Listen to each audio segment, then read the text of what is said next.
नमस्कार, आप देख रहे हैं हर खबर। मैं हूं आपके साथ हिमानी कटारिया। बुलेटिन की शुरुआत करेंगे कुछ खास खबरों के साथ। मुख्यमंत्री मनोहर लाल दिल्ली के विज्ञान भवन में आयोजित योग महोत्सव 2022 में शिरकत करने पहुंचे। यहां पर उन्होंने केंद्रीय आयुष मंत्री सर्बानंद सोनोवाल, श्रम एवं रोजगार मंत्री भूपेंद्र यादव, सिक्किम के मुख्यमंत्री प्रेम सिंह तमांग मौजूद रहे। मुख्यमंत्री मनोहर लाल ने कार्यक्रम को संबोधित करते हुए कहा कि योग को सभी के जीवन का अंग होना चाहिए। योग को हर किसी को अपने जीवन में अपनाने की जरूरत है।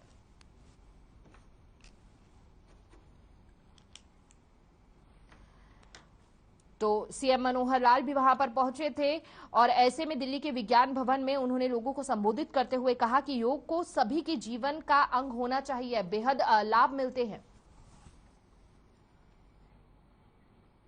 कुरुक्षेत्र की अनाज मंडी में कांग्रेस विधायक दल की ओर से विपक्ष आपके समक्ष कार्यक्रम का आयोजन किया गया, जिसमें पूर्व मुख्यमंत्री और नेता प्रतिपक्ष भूपेंद्र सिंह हुड्डा ने शिरकत की, जहां उन्होंने नगर की जनता सहित कई व्यापारी, कर्मचारी, श्रमिक, सामाजिक संगठनों के प्रतिनिधियों से मुलाकात की।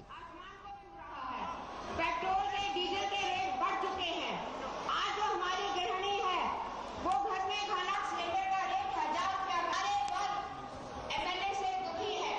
आज आप सब यहाँ से प्रण लेकर जाएंगे कि आने वाला समय कांग्रेस का है और आप सबने पूर्ण जोर शोर से हाथ प्लॉट दिए।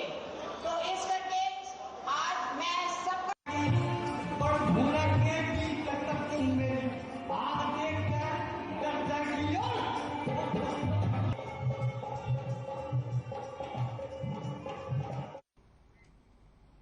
और झज्जर के बहादुरगढ़ में ली फार्म में आयोजित कार्यकर्ता सम्मेलन में ऐलानाबाद से विधायक अभय चौटाला ने शिरकत की, जहां उन्होंने प्रदेश की गठबंधन सरकार पर जमकर हमला बोला। अभय चौटाला ने सरकार पर निशाना साधते हुए कहा कि चौधरी देवी लाल की ओर से शुरू की गई बुढ़ापा सम्मान पेंशन में कटौती बीजेपी जेजेपी गठबंधन सरकार के ताबूत में आखिरी कील साबित होगी। बुढ़ापा पेंशन में कटौती कर गठबंधन सरकार बुजुर्गों का अपमान कर रही है, जिसे इनेलो किसी भी सूरत में बर्दाश्त नहीं करेगी।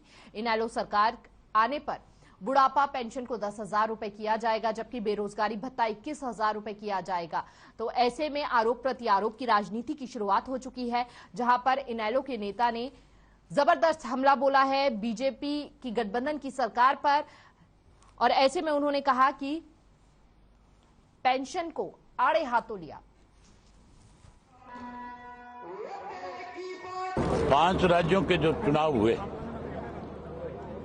जहां भाजपा और कांग्रेस सीधा चुनाव लड़ रही थी, वहां मान के चलो लोग कांग्रेस से जो है आज ऊब चुके हैं, इसलिए मजबूरी में भाजपा की सरकार बना रहे हैं। जहां पंजाब के चुनाव का सवाल है, पंजाब के अंदर भी लोग कांग्रेस से दुखी थे। वहीं बादल साहब के वक्त में एक बेअदबी हुई थी, कहीं ना कहीं लोगों के बात वो गले से नहीं उतरी, इसलिए उन्होंने अकाली दल को भी नकार दिया। लेकिन मैं ये मान के चलता हूं, आने वाले समय में फिर अकाली दल सर्वाइव करेगा। इंडियन नेशनल लोकदल को ऐसे कई झटके लगे, लेकिन हमने अपनी पार्टी को फिर से हमेशा खड़ा किया, लोगों का विश्वास जीता है। आज आपके सामने था हमारा कार्यकर्ता सम्मेलन था, और उस कार्यकर्ता सम्मेलन के अंदर हजारों की भीड़ है। किसी भी पार्टी की जिले की मीटिंग में भी सैकड़ों की संख्या में लोग नहीं आते। आज इंडियन नेशनल लोकदल पार्टी के हर कार्यकर्ता सम्मेलन के अंदर हजारों की संख्या में। हरियाणा रेड क्रॉस सोसाइटी की वाइस चेयरमैन सुषमा गुप्ता ने अपने घर पर होली मिलन समारोह का आयोजन किया। इस दौरान बतौर मुख्य अतिथि के तौर पर राज्यपाल बंडारू दत्तात्रेय और विधानसभा अध्यक्ष ज्ञानचंद गुप्ता ने शिरकत की। कार्यक्रम में शामिल हुए विधानसभा अध्यक्ष ज्ञानचंद गुप्ता ने सभी को होली की शुभकामनाएं दी, साथ ही 4 राज्यों में हुई बीजेपी की जीत पर कार्यकर्ताओं को बधाई भी दी। तो इस बार होली बीजेपी काफी खुशनुमा तरीके से मनाने वाली है, क्योंकि 5 राज्यों में से 4 राज्यों में बम्पर जीत हासिल हुई है बीजेपी सरकार को। और ऐसे में अभी से जश्न की शुरुआत हो चुकी है, जहां पर हरियाणा के रेड क्रॉस सोसाइटी की वाइस चेयरमैन सुषमा गुप्ता ने अपने घर पर ही होली मिलन समारोह का आयोजन रखा, और जहां पर तमाम नेता मौजूद रहे इस कार्यक्रम में। इस दौरान बतौर मुख्य अतिथि के तौर पर राज्यपाल बंडारू दत्तात्रेय और विधानसभा अध्यक्ष ज्ञानचंद गुप्ता ने शिरकत की।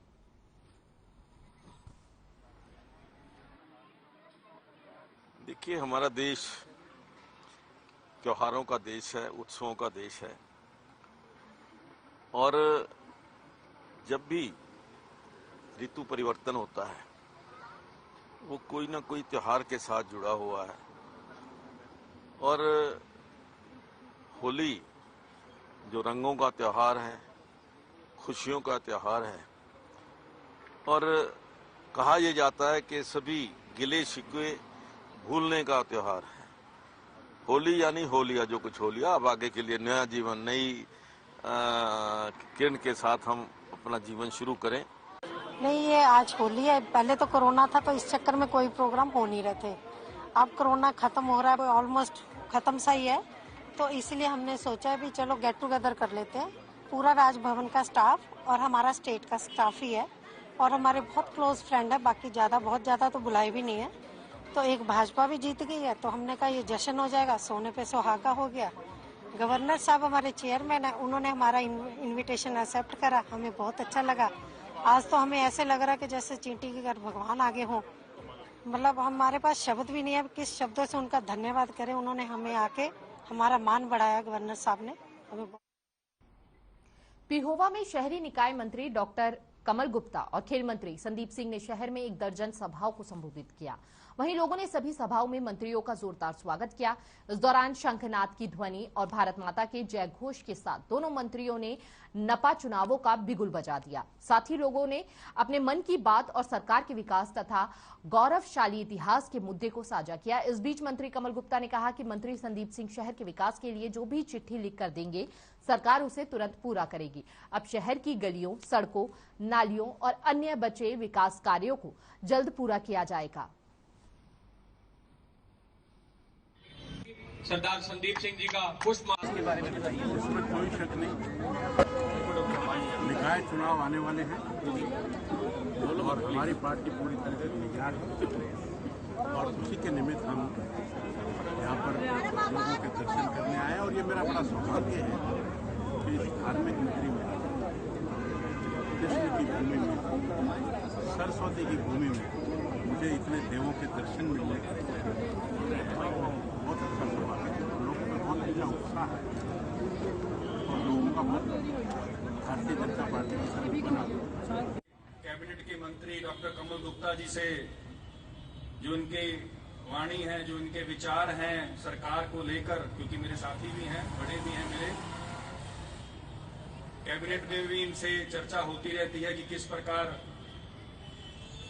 अर्बन लोकल बॉडी के विभाग के मंत्री हैं और किस प्रकार इनके विभाग आगे बढ़े। और जहां पर हम बैठे हैं तो इन्हीं के विभाग का एरिया है और मैं कई चीजें इनसे धीरे धीरे मांगता रहता हूं और ये धीरे धीरे हमें दे रहे हैं। चुनाव का माहौल है। इस चुनाव के अंदर देखिए, मैं पहले भी बैठकें ली हैं अपने भारतीय जनता पार्टी के कार्यकर्ताओं की, छोटी टोली में, बड़ी टोली में, लेकिन एक चीज मैं आपसे एक बात कहना चाहूंगा। चुनाव का माहौल है, बहुत से लोग आएंगे अपना बोरा बस्ता उठाकर कि आप हमें वोट दें। मैं आपसे एक ही गुजारिश करना चाहता हूं कि आप उनसे पहला सवाल ये पूछें कि जब कोविड आया था तब कहां थे? कोविड के दौरान क्या उन्होंने आपकी सेवा की? चाहे कच्चे लंगर की बात हो, चाहे लंगर पकाए हुए की बात हो, चाहे राशन की बात हो, तब वो कहां थे? पहला सवाल ये पूछना उनसे। तो सीधा रुख करेंगे इस वक्त दिल्ली की ओर, जो इस वक्त की बड़ी खबर सामने आ रही है। आपको बता दें, इस वक्त की बड़ी खबर सामने आ रही है दिल्ली से। कांग्रेस वर्किंग कमेटी की बैठक जारी है। यहां पर सोनिया गांधी की अध्यक्षता में यह बैठक हो रही है। 5 राज्यों में से एक भी राज्य कांग्रेस हासिल नहीं कर पाई है। बेहद बुरी हार के बाद अब दिल्ली में कांग्रेस द्वारा बैठक की जा रही है, जहां पर तमाम बड़े नेता कांग्रेस के मौजूद है। कांग्रेस वर्किंग कमेटी की बैठक जारी है। सोनिया गांधी की अध्यक्षता में यह बैठक हो रही है। विधानसभा चुनाव के नतीजों पर मंथन हो रहा है और ऐसे में आने वाले चुनावों पर भी मंथन किया जाएगा। तो इस वक्त यह बड़ी जानकारी हम आपको दे रहे हैं, क्योंकि कांग्रेस अब जिस तरह से हार के बाद मंथन कर रही है, आगे की रणनीति किस तरह से होनी चाहिए, क्या तैयारी होनी चाहिए, इस पर चर्चा हो सकती है। इस पर चर्चा होनी संभव मानी जा रही है बैठक में। तो इस वक्त की अब बड़ी जानकारी हम आपको बता रहे हैं, जहां पर दिल्ली में कांग्रेस की बड़ी बैठक हो रही है हार के बाद। चलिए खबरों में आगे बढ़ेंगे। महम के गांव खेड़ी में आपसी रंजिश को लेकर गोलियां चलाने का मामला सामने आया है, जिसमें एक शख्स गोली लगने से बुरी तरह से घायल हो गया। घायल को रोहतक पीजीआई में उपचार के लिए भेजा गया है। घायल के परिजनों ने बताया कि 2 गाड़ियों में कुछ युवक आए थे, जिन्होंने गाली गलौज शुरू कर दी। जब विरोध किया तो उन्होंने अंधाधुंध फायरिंग करनी शुरू कर दी। इस बीच एक शख्स को गोली लग गई। परिजनों ने बताया कि मामले की सूचना पुलिस को दे दी गई है। मौके पर पहुंची पुलिस ने मामले की जांच शुरू कर दी है।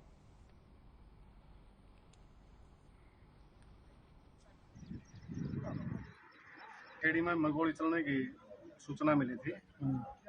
सूचना पर हम आए हैं यहाँ, और जो शमशेर सिंह घायल था उसको इलाज के लिए पीजीआई रेफर हो जाओ। तो कुछ पता चल सके क्या? जांच जारी है, अभी जांच चल पापा सरपंच उसका संजय बटियानिया नहीं आ रहा जो हमारे गुआंढ में उसका भाई फौजी का उसकी चुकरे साड़ा सूड़ा है, उसकी फीस देगा 1.5 लाख रुपए। उस केस लुआ दिया, हम तीनों बिठा दिए। हम बोले महाजी मार दो रखो से दो रहे नहीं है। नु बोला देख मेरी नहीं बसाओगी, ऊपर बात कर रहे हैं सच्चों के लिए और मन लाना पड़ेगा। और लांदे जी बदली करवाया गया जब वो न जानी है। तो भीतर भी गए तुम? नहीं जी मैं नहीं गया, जो बलराम के लाग गया केस। अगर बलराम का लाग गया पैसे मारा दे दिए हमारे भाई ने, कप्तान ने तो झड़ा बन रहा है सफाई के लिए। अगर इन तो अपनी तरफ रख ले, भलाई ले ले समाज से या मान ले परिवार से। और करनाल के कुंजपुरा गांव में एक युवक पर चाकू से हमला किया गया। बताया जा रहा है कि 20 साल का घायल युवक मानसिक रूप से कमजोर है और बाइक रिपेयर की दुकान पर काम करता है। घायल युवक का फिलहाल इलाज चल रहा है। घायल युवक के परिजनों की माने तो पुलिस मामले में सही से कार्रवाई नहीं कर रही है। उनका कहना है कि उनके बेटे की किसी से कोई दुश्मनी नहीं थी, फिर किसने और क्यों उनके बेटे पर हमला किया यह वह नहीं जानते।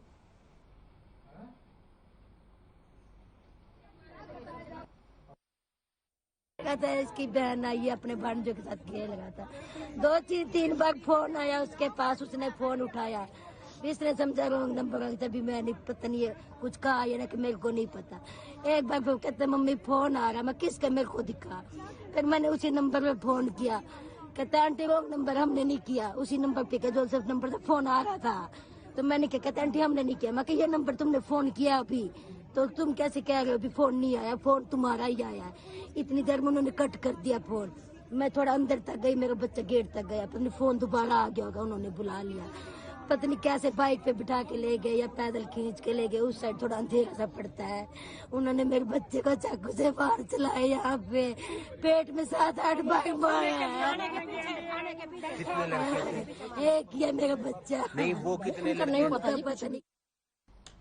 और 3 राज्यों को आपस में जोड़ने वाला सहारनपुर कुरुक्षेत्र हाईवे लंबे समय से चुनाव के समय राजनीतिक पार्टियों के लिए एक मुद्दा रहा है। सत्ता में आने के लिए राजनीतिक दल इस रोड को 4 लेन किए जाने के वायदे कर सत्ता पर तो काबिज हो जाते हैं, लेकिन इसके बाद इस दिशा में कोई काम ही नहीं किया जाता, जिसके बाद लोग अपने आप को ठगा सा महसूस करते हैं। ऐसे में यह हाईवे का लगातार खस्ता हाल हो जा रहा है और इस मार्ग को लेकर लोगों का गुस्सा भी बढ़ता जा रहा है। वहीं भाकियू ने तो अब इस खस्ताहाल रोड को बनवाने के लिए आंदोलन करने का भी ऐलान कर दिया है, जिसको लेकर भाकियू 21 मार्च से रोड जाम करने की तैयारी में है, जिसको लेकर भाकियू नेताओं ने शहर में स्थानीय दुकानदारों से भी इस आंदोलन में भाग लेने की अपील की है, समर्थन मांगा है।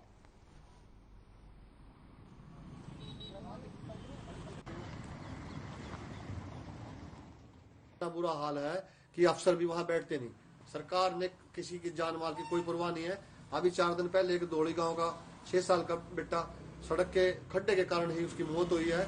हम उसकी भी बड़े दुख व्यक्त करते हैं और हमने पीछे 8 दिन पहले सरकार को चेतावनी दी थी, अगर 20 मार्च तक सड़क पे काम नहीं लगा, सड़क नहीं बनी, तो हम 21 मार्च को रादौर में बूब का चौक रोड पर जाम करेंगे। बिल्कुल रोड जाम रहेगा।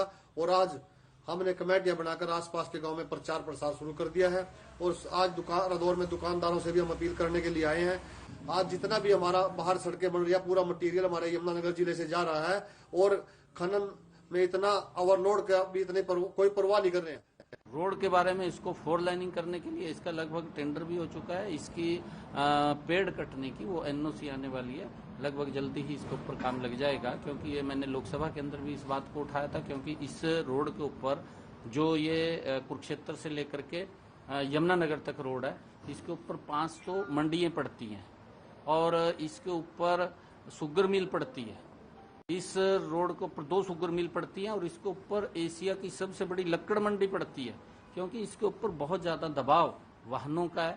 और उसके कारण से मैंने इस बात को लोकसभा के अंदर भी उठाया था। आदरणीय मुख्यमंत्री जी के ध्यान में भी आदरणीय कर्णदेव कंबोज जी ने इसको लेकर के आए हैं। जल्दी ही इसके ऊपर काम चालू हो जाएगा। ये 4 पलवल के कुशलीपुर राजकीय माध्यमिक विद्यालय में समग्र शिक्षा अभियान के तहत 107 वॉलंटियर को 2 दिवसीय ट्रेनिंग दी गई, ताकि जिले में शिक्षा से वंचित रह गए बच्चों को स्कूल की मुख्य धारा से जोड़ा जा सके। इस अवसर पर होडल और हथीन ब्लॉक के खंड शिक्षा अधिकारी भी मौजूद रहे। वहीं समग्र शिक्षा अभियान के जिला सहायक परियोजना अधिकारी हुक्मचंद ने बताया कि जिले में बहुत से ऐसे बच्चे होते हैं जिनकी पढ़ाई किसी वजह से बीच में ही छूट जाती है। ऐसे बच्चों को दोबारा से शिक्षा की मुख्य धारा से जोड़ने के लिए समग्र शिक्षा विभाग हरियाणा की तरफ से विशेष अभियान चलाया गया है। इस अभियान के तहत पिछले 3 वर्षों में करीब 4600 बच्चों को प्रोत्साहित कर स्कूल की मुख्य धारा से जोड़ा गया है।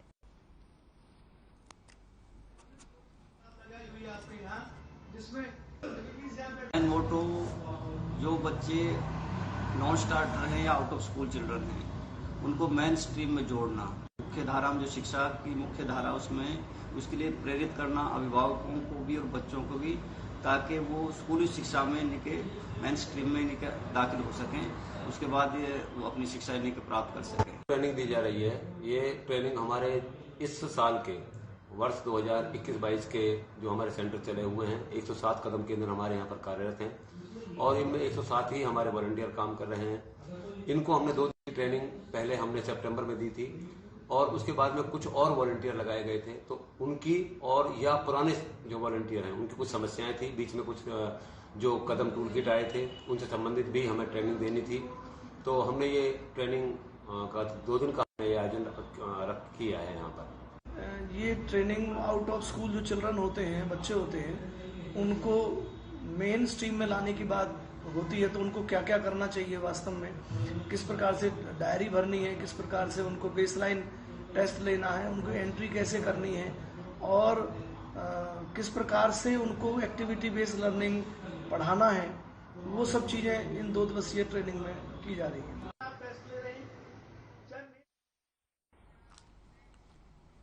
खबर भिवानी से है, जहां लोक अदालत का आयोजन किया गया। बता दें कि जिला विधिक सेवाएं प्राधिकरण के चेयरमैन रमेश चंद्र डिमरी के मार्गदर्शन में यह आयोजन हुआ। जिले भर में आयोजित लोक अदालतों में कुल 9,205 मामले सामने आए, जिनमें से तकरीबन 6,238 मामलों का निपटारा किया गया। जिला विधिक सेवाएं प्राधिकरण के सचिव हिमांशु सिंह ने जानकारी देते हुए बताया कि जिला लोक अदालत में 17 न्यायाधीशों के माध्यम से केसों की सुनवाई की गई और दोनों पक्षों की आपसी सहमति से मामले का निपटारा किया गया।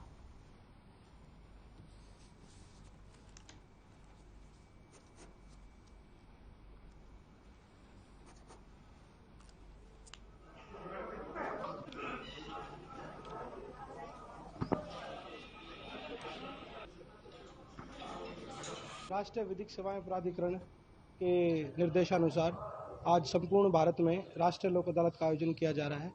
इसी कड़ी में जिला भिवानी में भी राष्ट्रीय लोक अदालत का आयोजन किया जा रहा है, जिसके तहत हमने 17 बेंचेस का गठन माननीय सेशन जज साहब ने किया है और सभी कोर्ट्स जो हैं अपना पूरा प्रयास कर रही हैं कि वो इस लोक अदालत के माध्यम से ज़्यादा केसेस का निपटारा कर सके।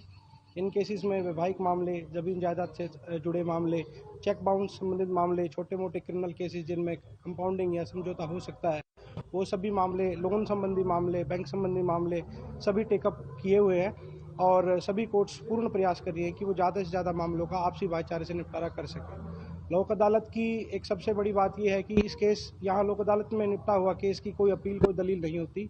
ये फैसला जो है फाइनल होता है और इसकी कोई अपील नहीं होती। इसकी वजह से पार्टीज का आपसी भाईचारा, क्योंकि भाईचारे से समझौते होते हैं तो पार्टीज का भाईचारा बना रहता है, आगे कोई अपील नहीं होती, इसलिए कोर्ट का समय बचता है। आज हमने नेशनल लोक अदालत का डिस्ट्रिक्ट लेवल पे वो कर रखा है एस्टैब्लिशमेंट और जो ना भाई बेंचेस हमने कॉन्स्टिट्यूट कर रखे हैं। 17 बेंचेस हमने अपनी डिस्ट्रिक्ट में कर रखे हैं। उसमें हमने सारे टाइप के केसेस जो कंपाउंडेबल हैं वो सारे हमने ले रखे हैं। उसमें क्रिमिनल केसेस भी हैं, फैमिली मैटर्स भी हैं और DV एक्ट के केसेस भी हैं, दूसरे और दूसरे सारे जितने भी केसेस आ सकते हैं कंपोजिशन में, वो हमने सारे ले रखे हैं।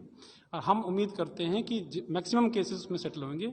ये जो नेशनल लोक अदालत है, ये पूरे देश में आज होल्ड हो रही है, स्टेट में भी हो रही है, और भाई हर जगह आज नेशनल लोक अदालत के बेंचेस कॉन्स्टिट्यूट हो रखे हैं। हम ये उम्मीद करते हैं कि मैक्सिमम नंबर इसमें हम यहाँ से सेटल करवा के। और सीधा रुख करेंगे इस वक्त की बड़ी खबर की ओर, जहां पर आप पर हमला बोलते हुए नजर आए भूपेंद्र हुड्डा। इस वक्त की अब बड़ी जानकारी हम आपको दे रहे हैं। पंजाब में हार पर बोले भूपेंद्र हुड्डा, कांग्रेस में गुटबाजी रही हार की वजह। पार्टी को इस पर मंथन करना चाहिए, कांग्रेस में गुटबाजी रही हार की वजह। माफ कीजिएगा, पार्टी को इस बारे में सोचना चाहिए। पंजाब में हार पर बोले भूपेंद्र हुड्डा। पंजाब में हार पर भूपेंद्र हुड्डा की यह प्रतिक्रिया सामने आई है, जहां पर उन्होंने कहा कि पार्टी को इस पर मंथन करने की जरूरत है। कांग्रेस में गुटबाजी रही, यही कांग्रेस की सबसे बड़ी हार रही है पंजाब के अंदर। तो लंबे समय बाद भूपेंद्र सिंह हुड्डा का यह बयान सामने आया है। पंजाब में कांग्रेस की हार हुई है, आपने वहां पर जीत हासिल की है, तो उस हार पर भूपेंद्र हुड्डा की प्रतिक्रिया अब सामने आई है, जहां पर उन्होंने कहा कि कांग्रेस के अंदर अंतरकलह था, गुटबाजी थी, जिसके चलते परिणाम यह हुआ कि कांग्रेस पंजाब में अपना दायित्व नहीं बचा पाई। तो इस वक्त की यह बड़ी खबर हम आपको बता रहे हैं, जहां पर पंजाब में हार पर भूपेंद्र हुड्डा की प्रतिक्रिया सामने आई है।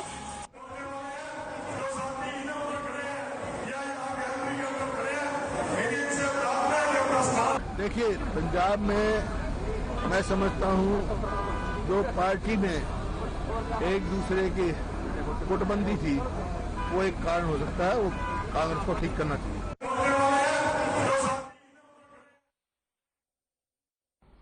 और हरियाणा सरकार ने दिव्यांगों को रोजगार देने के लिए नई रणनीति तैयार करके उसे मूर्त रूप देना शुरू कर दिया है। इसके तहत हरियाणा प्रदेश में वीटा दूध की 50,000 एजेंसियां प्रदेश के सभी 22 जिलों में 5 मिल्क प्लांटों के माध्यम से आवंटित की जाएंगी, जिसमें दिव्यांगों को 10% आरक्षण दिया गया है। इसके अलावा प्रदेश के 22 जिलों में 20,000 हरहित रिटेल स्टोर में भी रोजगार देने के लिए दिव्यांगों को कोटा दिया गया है।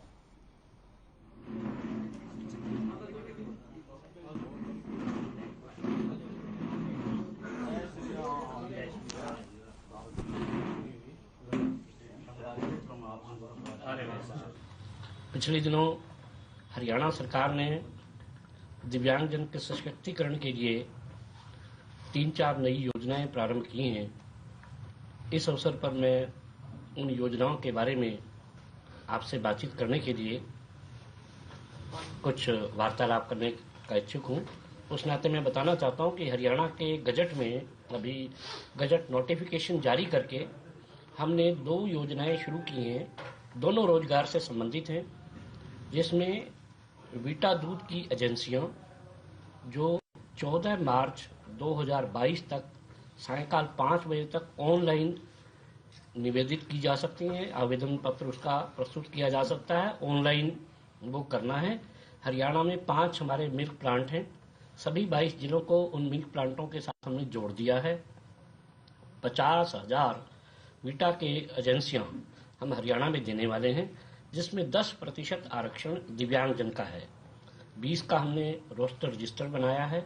रोस्टर पॉइंट 1 और 11, 1 और 11 दिव्यांगजन के लिए, 2 और 12 पूर्व सैनिक के लिए, 3 और 13 ये शेड्यूल्ड कास्ट के लिए, 4 और 14 ये बैकवर्ड क्लास के लिए, और शेष जो है हमने ओपन जो 5 और 15 है वो हमारे आर्थिक रूप से जो इस प्रकार के विपन्न वर्ग के लोग हैं उनके लिए।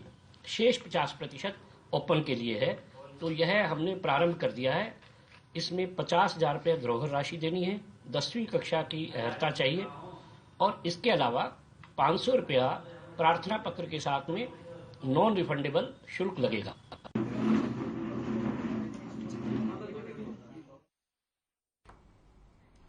फिलहाल इस बुलेटिन में इतना ही। तमाम बड़ी खबरों के लिए बने रहिए हर खबर के साथ। नमस्कार।